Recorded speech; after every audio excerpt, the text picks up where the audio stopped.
I'm John David Birdall. And I'm Zach Coleman. And this is Comic Space, the only place in the whole galaxy where you can tune in, where you can geek out, and where you can learn something new about comics every week.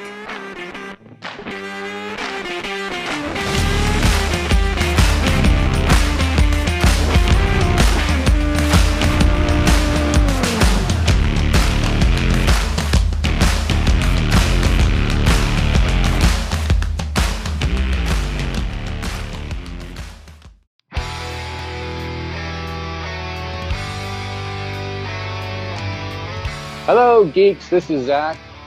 Hello, this is John. And we are Comic Space. Space. It just goes on and on and on and on. We're actually still echoing out there in the void, but you can't hear it. Fun. Mm-hmm. And then one day we'll actually have the money to afford the effect so we don't have to do it ourselves. No, and then we'll have the money too to send out some sort of, I don't know, vehicle, vessel, or satellite, right? To broadcast our podcast to the aliens out there in the universe. Yes. So they don't have to wait for those echoes, to get there. Yes. See, that's what we're doing. We're reaching out to the stars to find like-minded geeks to come and listen to us. That's how desperate we are. No. This is not desperation. No. Like inspiration, right? You were saying that, Zach. It's about inspiration. Yes, definitely. We're here today to talk to you about comics. And this is not an AA meeting. This is actually a good thing. We're making this podcast, making this space so that we can, as official geeks, geek out about the things that we love. Whether it be comics, writing comics, drawing comics like John and I do, giving advice, tips, our experiences, as well as just, talking about comics in all forms they're in, dissecting things, looking at stories, comics that we like, writers, artists, ideas, seeing what works, what doesn't, and having fun exploration. Yes. Why do you like The Flash so much? Why do I like this so much? What's better? Is Marvel really better than DC? I think so. But, there are other opinions, and I'm willing to hear them out. We get into that right in the first episode, right in the pilot episode. Yeah, definitely. We're serious here, man. We hit the serious subject. Yes. So, but yes, that's what this podcast is hoping to be. We hope you enjoy it, and we hope to have fun along the way. So, wherever fun that we bring you to your ears, you're welcome. Yes, and hopefully you can share that with others. And hopefully, yes, what we do share with you is really going to, as Zach, he had been talking to me about this, inspiring and motivating and really just opening people's eyes and having so much fun. Right, Zach? Having so much fun. Oh, yes. Yes, too much. Right? Too much. No, you can never have too much fun. No. Okay. No, we want to have as much fun as possible. Okay, great. I'll write that down. Okay. Make a note. We'll put it in the tagline. Zach, there's been so much that I've been hearing about so many different titles, so many different issues, so many different subjects, okay, in the news, or I guess would it be geek news or comic news or something like that? The ether. Okay, number one on the list would be, or I guess what I had first heard about, all right, is something's going on with Scarlett Johansson? Yes. Isn't it? Yes, there is something that's going on with Scarlett Johansson. It turns out that she's not been treated fairly by Disney. A new report claims that Johansson filed a lawsuit in Los Angeles Supreme Court today. Actually, this was 2 days ago, so bear with me. Sure. Alleging that Disney breached her contract for Black Widow when it was released both in theaters and Disney Plus, the streaming service. And then Scarlett claims that since her pay for Black Widow was heavily based on box office performances, that Disney Plus release is actually cutting into the profits for film. Okay. So it almost seems like Disney's trying to cut her off on what she's earned. So it's not a good day to be Disney executives, it looks like. No, they're probably dead to her now. You know, having dead and buried to her. Yeah, and it's sort of like shooting a horse after it's gone out of the stables and won you the Kentucky Derby several times. So it's not really a good play for Disney here. And I think that Scarlett is Miss Johansson, because it's not like I know her personally. So, I mean, she's not calling me up on the weekends. Hey, Zach, how's it going? Well, Scarlett, hi. I'm having a better day than you, it seems. No, it seems like she's filing suit, and she's got some support from Mr. Feige himself, Mr. MCU. And he's shown his support and has decided to back Johansson, Miss Scarlett Johansson. So we'll see how this goes. There's also been a release, too, that after she filed, Emma Stone pretty much did the same thing under the same complaint, because they released it not only in theaters but on Disney Plus, and they didn't go to them first and hash out a new deal. They just kind of went with it and expected them to be happy about it. So we'll see. It could be a game changer. And if nothing else, allow this big company that's kind of becoming bigger and bigger by the second, galactic size, and kind of put them in their place and say, hold up a minute. They'll, put them on notice and say, hey, this isn't fair. This isn't right. I've done so much for you. I'm doing this work. I put my blood, sweat, and tears into it, and you're not even considering me. So, this isn't fair, and we're taking you to court. So that's one thing that's happened. Yeah. And so let me do say, it's like you and I have both had careers, all right, long enough where we've met people like that. And I've met companies like that. I haven't worked for Disney, that's not what I'm saying. But companies who just tell you one thing and then do another, just get you to say yes and then totally not appreciate what you're doing. Right? Yeah. I've been through that too. Oh yeah, and definitely. I mean, as an artist, there's always you're always getting people to come up to you and say, hey, I have this great idea. Why don't you do the work? Or, hey, I've had that happen to me before. And it's like, well, you should be doing the work and I do my work, and that's how it is.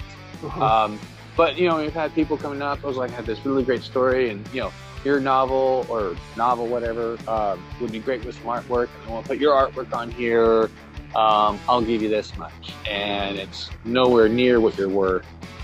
And you have to kind of step back and say, no, that's not right. Well, I'll give you, it's publicity. It's getting your stuff out there. It's exposure. They like using that word. Oh, it'll give you exposure. And it's like, yeah, exposure isn't going to pay the bills. And it only counts if you're like Neil Gaiman or something like that. You have a big name behind you, and, it's worth it. But even then, it's like you're not paying the person what they're worth, essentially. So. Oh, I'm just thinking now. Okay, I'm just thinking now that Disney's kind of like Galactus, the devourer of talents. I like that. Oh my gosh. And here I'm DC. We're going to use that from now on. We're going to use that from now on. Okay. That was great. But yeah, it's a mega corporation now, and they own it. So I like that, seeing that artists are standing up. I like that they're getting support from other artists as well, other content creators. And you just kind of have to watch out for yourself and get that sort of knowledge about the biz, So that's good on her. I'm happy that she's doing that. In other news, it seems like we have a report on Doctor Strange and the Multiverse of Madness. Ooh, which okay. I'm excited to see because I'm a Doctor Strange fan, and I'm kind of hoping to finally get this fully realized Doctor Strange in theaters now, which we kind of sort of had an idea that at the end of Endgame, we kind of had not only Endgame but Infinity War. We saw a fully realized, fully capable Sorcerer Supreme, and just all the tricks. I think one of the best scenes in Endgame was Thanos going to be up against Doctor Strange and all the tricks and spells he was doing and stuff like that. So I'm really excited about this. It seems that we have something of a confirmation on who the villain is. Of course, things are going hectic in the multiverse with WandaVision and Loki considerably. The multiverse has gone astray. It is different ways. Branching out. It's going mad. Dogs and cats living together. Massive hysteria. We'll get to that in a moment. Yes, anytime you can do a Ghostbuster reference is a good time. It seems like we're going to be seeing Shuma Gorath. Ooh. So I have no idea who that is. He's sort of a Lovecraftian chaos, interdimensional demon. So it kind of fits. And I will say that I am a little bit disappointed because early rumors have suggested that maybe Nightmare, who's sort of like an evil version of Morpheus of the Endless, except he dresses in green, was going to be a villain. And he still could pop up. I mean, this is the multiverse. If anyone knows anything about Doctor Strange, he kind of hops all over the place in different dimensions and realms and whatnot. So we could still see him. I do have this here at radiotimes.com. Okay, it looks like, I don't know, a member of the crew, probably not the director. Is that Sam Raimi? Is he directing? Yeah, yeah, he's going to be directing if I remember. That's awesome. That is so awesome. So it's probably just someone involved in the production or something like that, but it reads, this is a quote, "We decided not to use Nightmare in the first Doctor Strange film because there's a bit of a complex idea to try to introduce everything we do introduce, and introduce the idea of nightmares themselves as being a dimension. I hope somewhere down the line we do get to explore that, because I think that's a super cool concept. And so hopefully, yes. Hopefully Yeah. he can be in there. Oh, God, I would love that. That'd be great. He could be like in the third one, possibly like, you know, the result of what happens in Multiverse of Madness. And then in the third one, it could just, you know, the nightmares that ensued from it just made him so powerful that, you know, he now is a threat to everything and everyone. Yeah. So that's a good story idea. I'm going to write that script right now and send I'm it to starting Marvel. to think about it. I'm starting to think about Doctor. Like some of it. This is what happens when you hang out with writers and artists talking about comics and start speculating about things. Yes. You get stories, and we want to go out and write them. Mm-hmm. It's like, oh, that's so good. I want to write that and make millions and be famous. And why aren't they not calling me? Mm-hmm. I can do this. I can do this. Yes. So yes, we got that. It's also been confirmed that we have a new character there as well, being introduced. America Chavez, aka Miss America, who is a relatively new character, and her powers kind of go over the place, but one thing that seems to be specific is she can open these star-like portals into other realms and dimensions and stuff like that. Wow. So it sounds like she's going to play a really big role in a multiverse that is going mad. You're going to need that skill. Yeah. Yes, you are. So So we have that as well, and I am very excited to see it. So where I thought the first one was kind of lacking, let's hope that the second one makes up for it. So good times, good times. I was just about to like review the first Doctor Strange movie, but we need to move on right to Shang-Chi. Yeah, we can definitely move to Shang-Chi. Nice segue. Have you seen the clip of Wong battling the Abomination, who's now returned? That's pretty much the only scene I saw in that. That's like, the only thing that everyone's talking about, really. So, I did see the Abomination, but you never really get to see Wong, like the face of him. It's always, the scene seems to be, it's a panned out shot in this street cage match, and he's kind of getting thrown back into the chains of the cage. So you don't really get to see his face, but Feige has confirmed that it is the Abomination, obviously, and it is Wong. So it'll be interesting to see what happened there. How did he get caught by the 10 rings? Is it the 10 rings?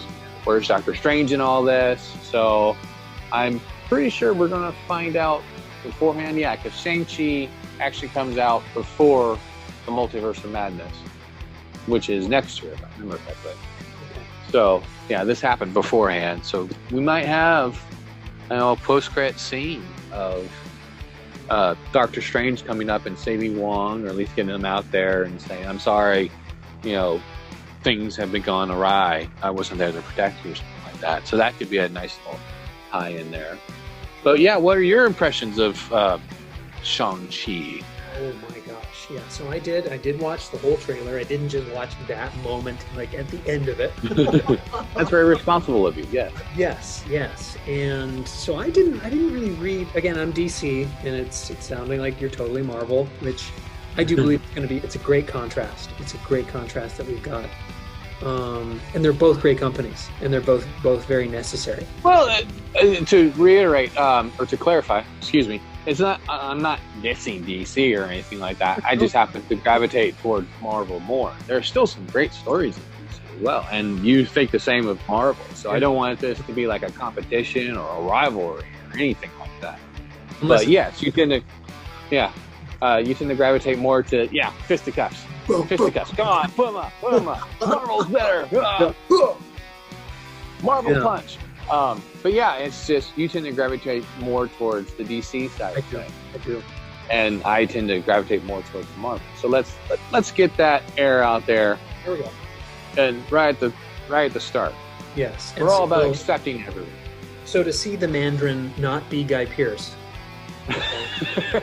and to see the 10 rings not be rings on the fingers, because I don't know. Rings on the arm. Iron Man cartoon, the 90s Iron Man cartoon, the Mandarin showed up. Oh, yes. Okay. Yeah. And it was like, just, and each ring had its own sort of, and I'm not, as you had said, you weren't dissing DC. I'm not dissing that idea, because that was probably something that's kind of like, oh, wow, so to have that so much power in the fists, or in the hands, But now to make them these larger rings that are on the arms, it gets us away from, that whole, we just dealt with the Infinity Gauntlet, the Infinity Saga, these stones on the hands, and, just that have certain archetypes. Yeah. Yes, this kind of jewelry, and so to see that there's they are these larger sort of rings. They're so much, they're so really like substantial and intimidating, and you can like whip them and throw them, and it's like I saw that and I was wowed. I was totally wowed. What about you? It was definitely the concept of the actual rings on the finger. They kind of just adapted it and evolved it for the time. They didn't get rid of the 10 rings.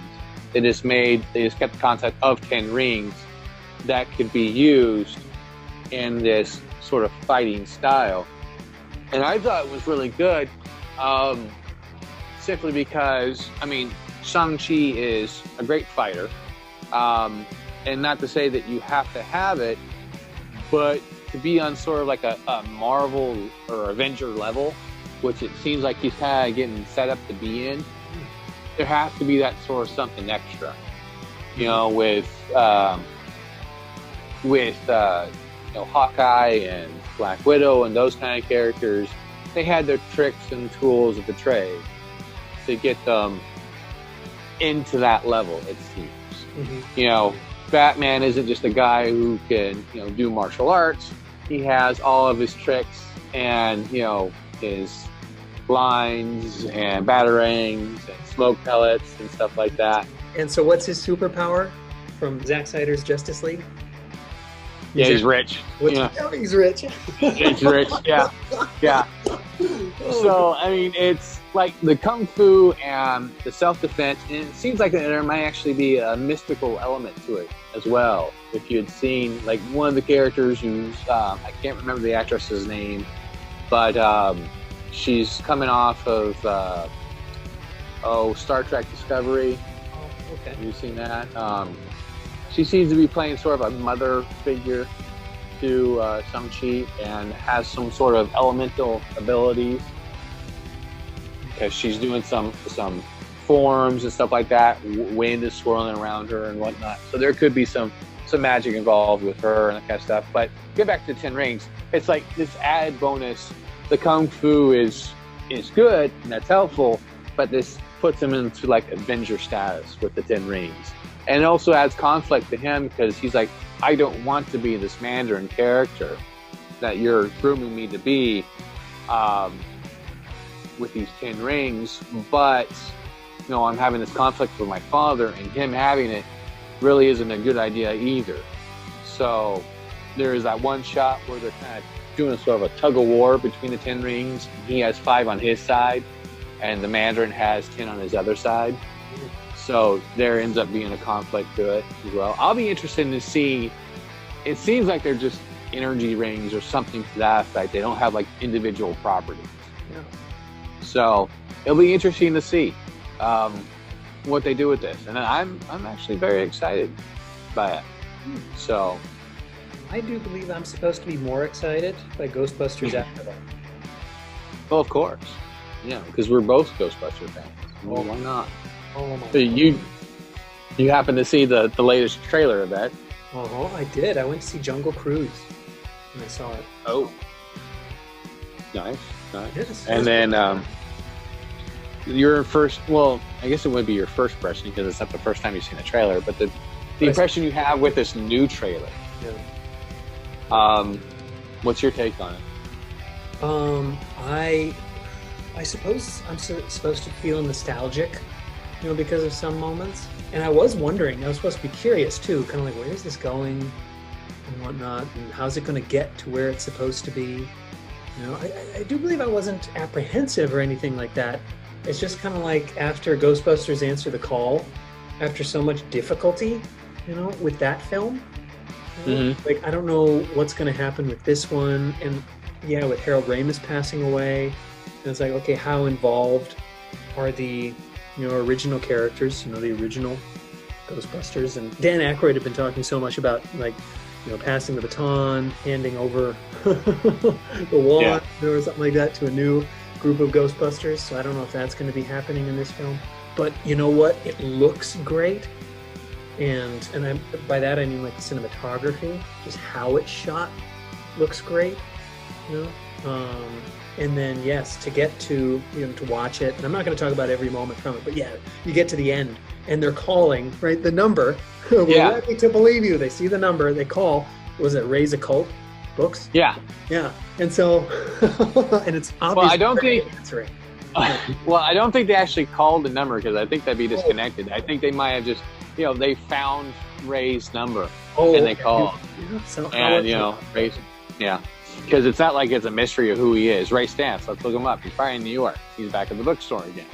So, as far as the original cast go, I'm just fine if it's like just cameos and they're saying, giving some advice, like, this is your thing now, go for it. So no, not an oversaturation of the original cast, but a mention of, which they seem to be doing. It's like, hey, they're pulling up the old commercial, like you had said.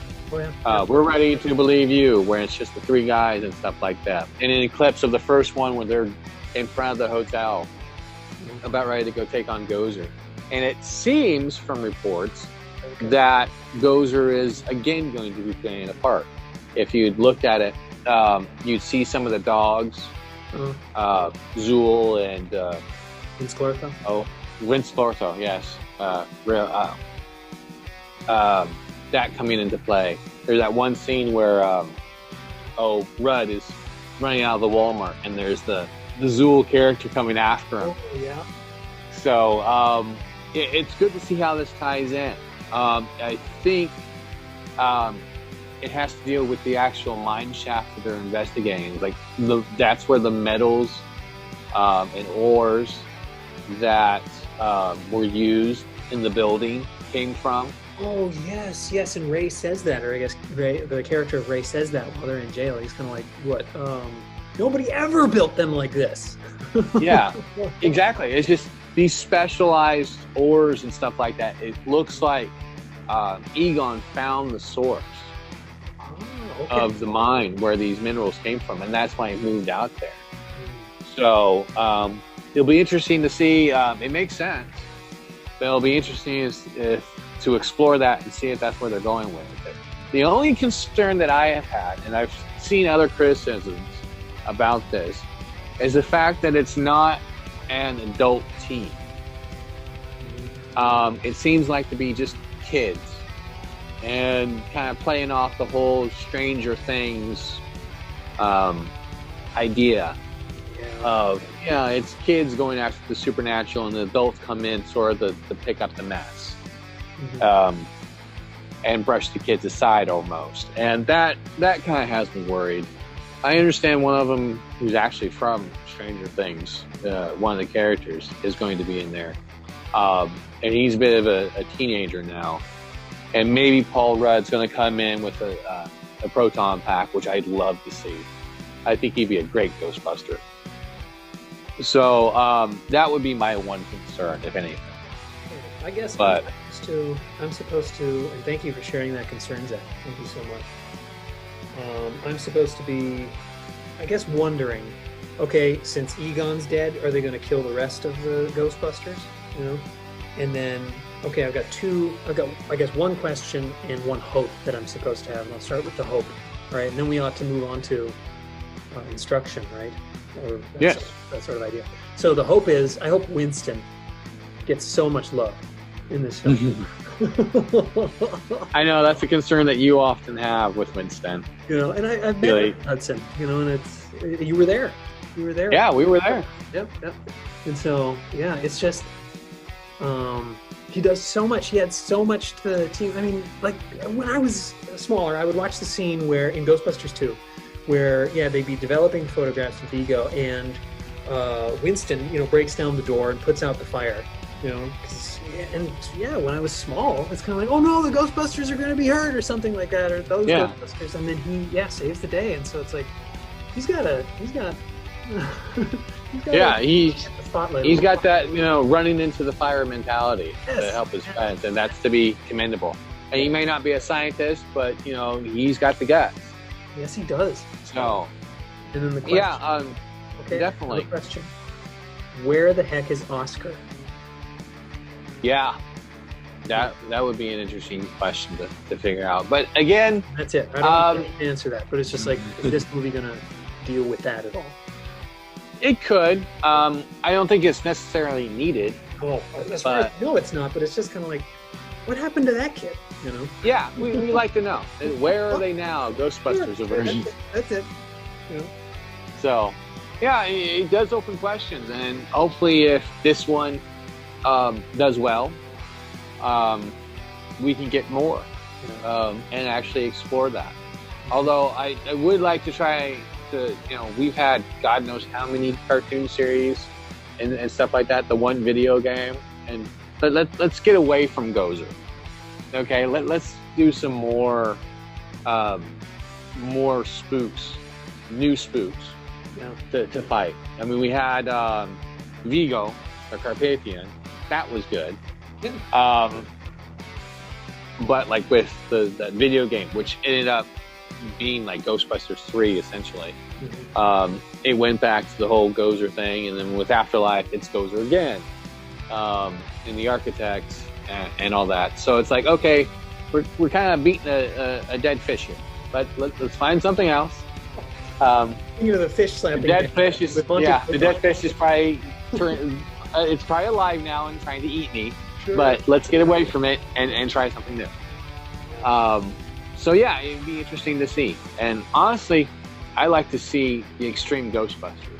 Oh. That's what I was kind of hoping for. If you guys remember that series, check it out, because that was sort of like the continuation of Ghostbusters in college years, with a new cast, and sort of like they had episodes where they harken back to the past and where they'd come back, but it was Egon who was leading the team because he was a professor, and Janine was there, back to Janine's role again.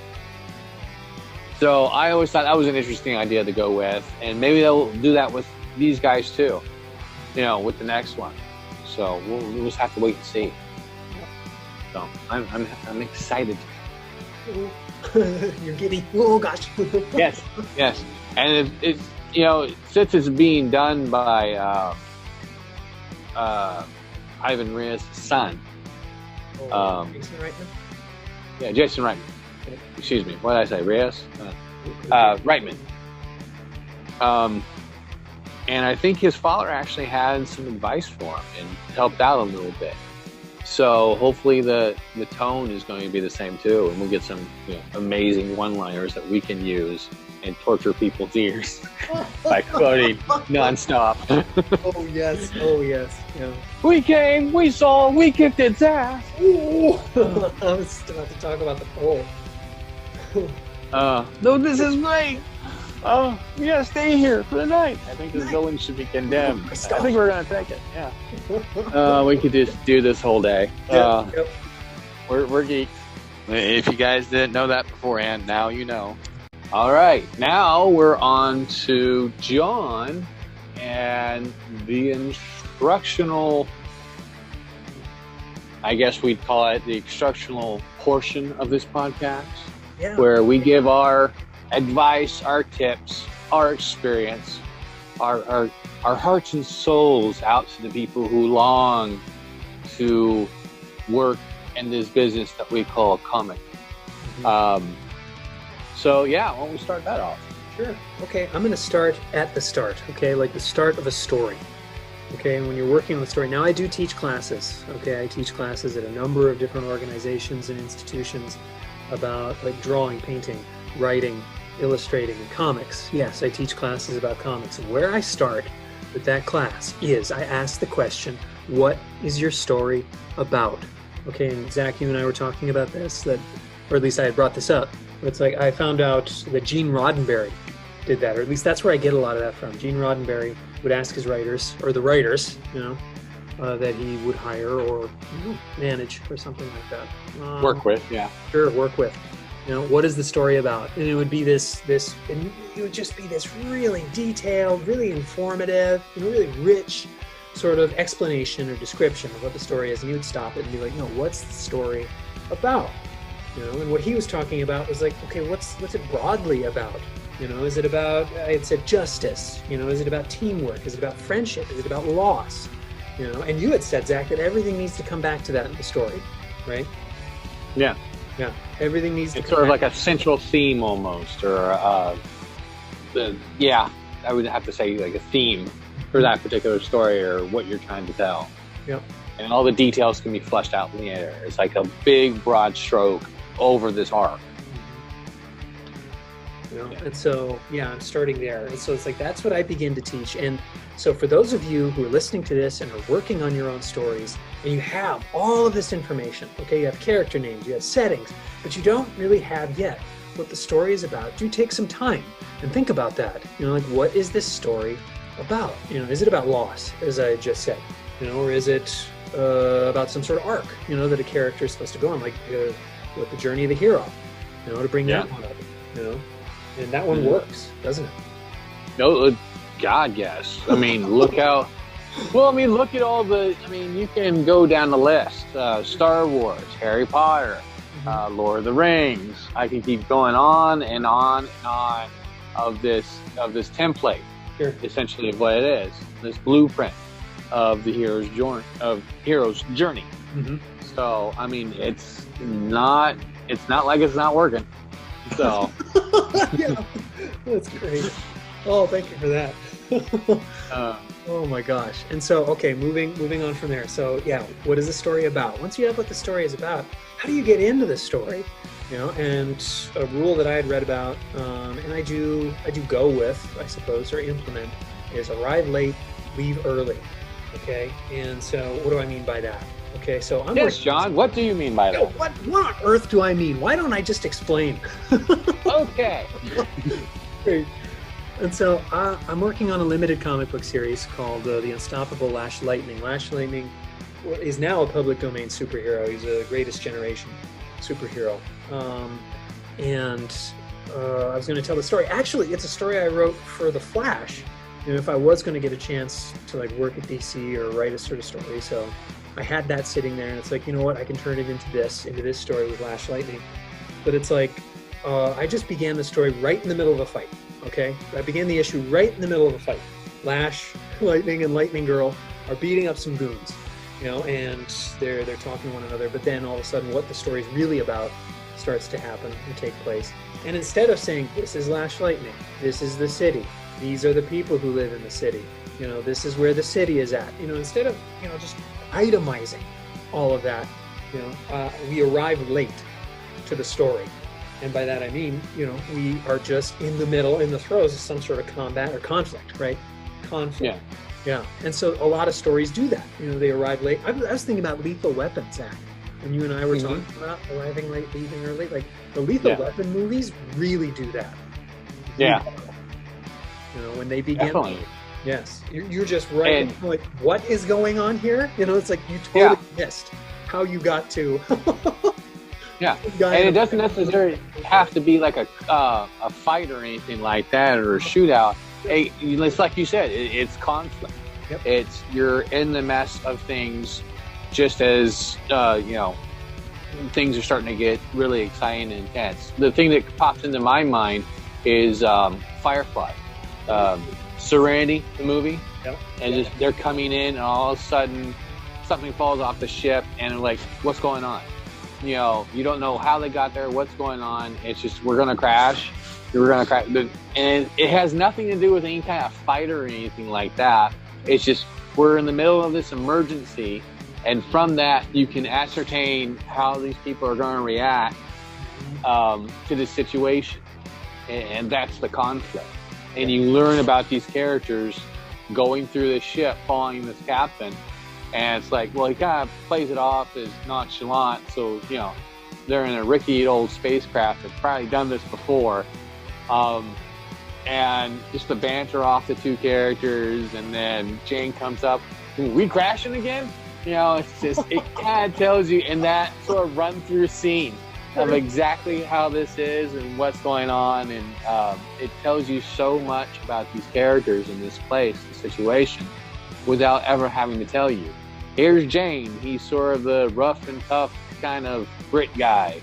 No, you don't need to say that. It's already explained to you through his dialogue with, you know, his reaction to us crashing again, and his dialogue with the captain as he explains how many guns he needs to take, and, you know, no grenades and stuff like that. He's going like, aw, stuff like that. And that's an example of sort of showing these characters and what they're about and not telling you.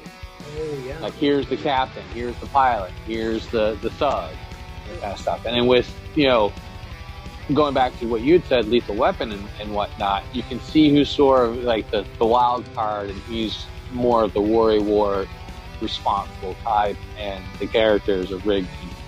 Was it Martin? Was it Murtaugh?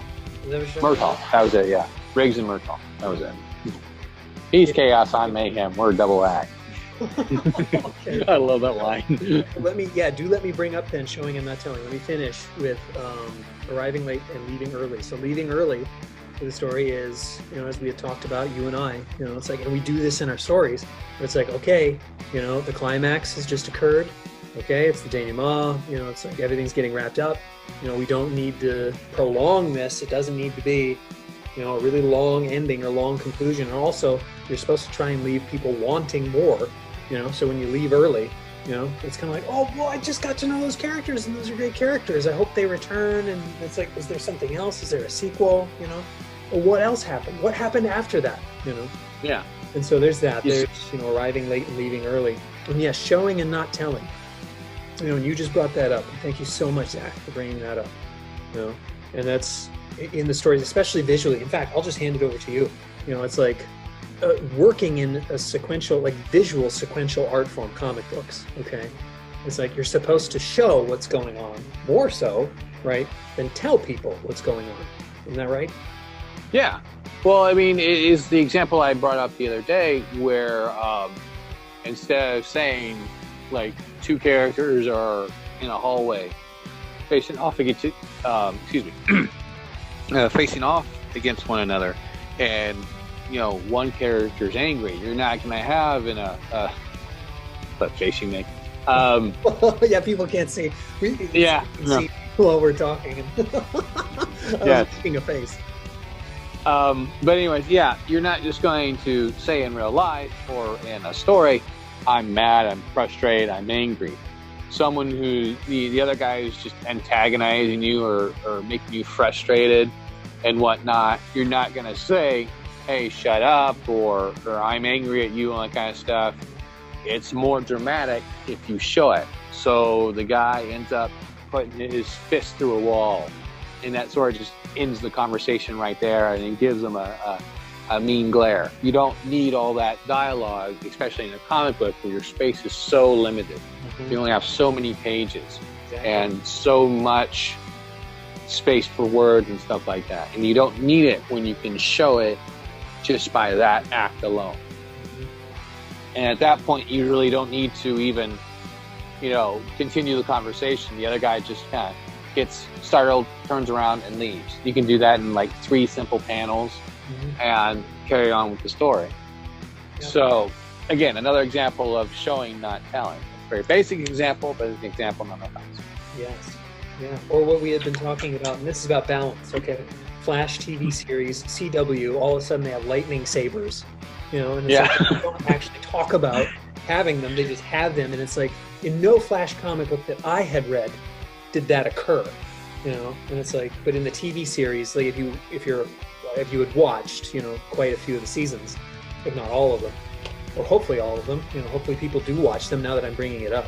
But it's like, yeah, that is sort of explained. But in that moment, it's like, no, probably it could have been a good idea to tell some of that, you know, and show it too, you know. And so, well, have you noticed that in like animation and in film too?